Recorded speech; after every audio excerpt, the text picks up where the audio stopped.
This is The Scoop for Wednesday. I'm Josh Holton with the WMNF News headlines. The Tampa Bay area has always been a draw for Canadian tourists, but WMNF's Chris Young reports after President Donald Trump's strict tariffs and anti-Canadian rhetoric, many are deciding to not come to the area. Dave Easby has been coming to Dunedin from New Brunswick, Canada for the last 15 years. He likes to watch the Toronto Blue Jays spring training, but this year he opted for Mexico.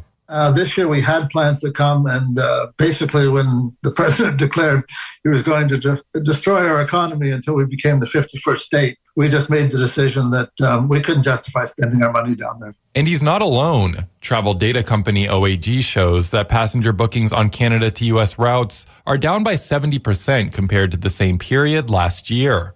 And according to Tampa International Airport, there's been a 12% reduction in flights to and from Canadian cities this month.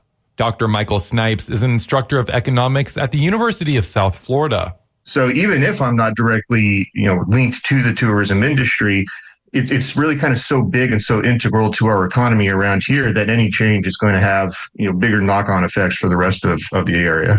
Earlier this year, Pinellas officials pled for Canadian visitors to return after a busy storm season, saying beach hotels and restaurants were already hurting financially. But for Easby, he says it'll take a lot for him to feel comfortable to go back.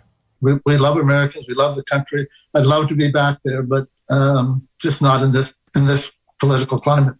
Chris Young, WMNF News. A bill proposing an E-Verify system for all Florida employers is up for a final vote. WMNF's Joshua Hightower reports the purpose of the bill is to make sure that jobs only go to people who are legally authorized to work in the country. On Monday, the House Commerce Committee supported House Bill 955. The bill, introduced by Republican Representative Bernie Jock, would require all private businesses to use an electronic verification system to check a new employee's legal status. The E-Verify software will be free for all businesses to use. The system will ask for the individual's name, address, and social security number. The bill ignited debate. Republican Representative David Barrero says the legislation will ensure jobs go to American citizens. If you are opposed to this bill, then what you are saying is that you are okay creating an environment where people can break the law. You are okay with an environment where they can take away jobs from the American people, and those statistics prove it. But some community members, including officials from the Florida Immigrant Coalition, spoke against the bill. Some of the concerns were how much time it would take for small businesses and the potential disruption of Florida's workforce. The bill was reported favorably on a vote of 19-3. It next goes to the full Florida House. But similar bills in the Senate have not advanced. Joshua Hightower, WMNF News.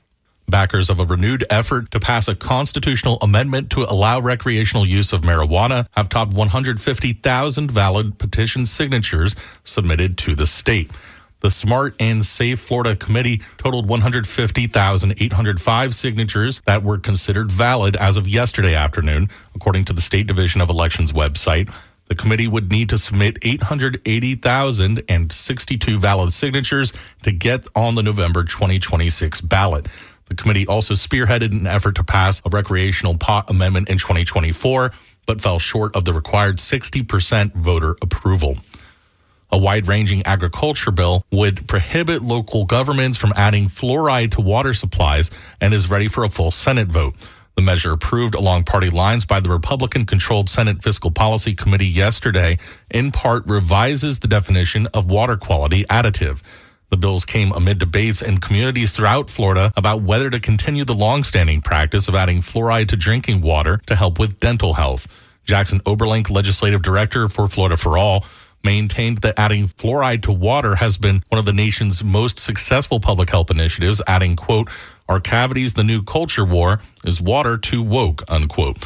Oberlink said calling it public health malpractice. Florida Surgeon General Joseph Ladapo in November advised local governments to stop adding fluoride to their community water supplies. The American Dental Association responded by claiming Ladapo was misinformed. Partly cloudy today with highs around 80. Clear tonight with overnight lows around 60. Sunny skies tomorrow with highs in the lower 80s. I'm Josh Holton with the WMNF News headlines.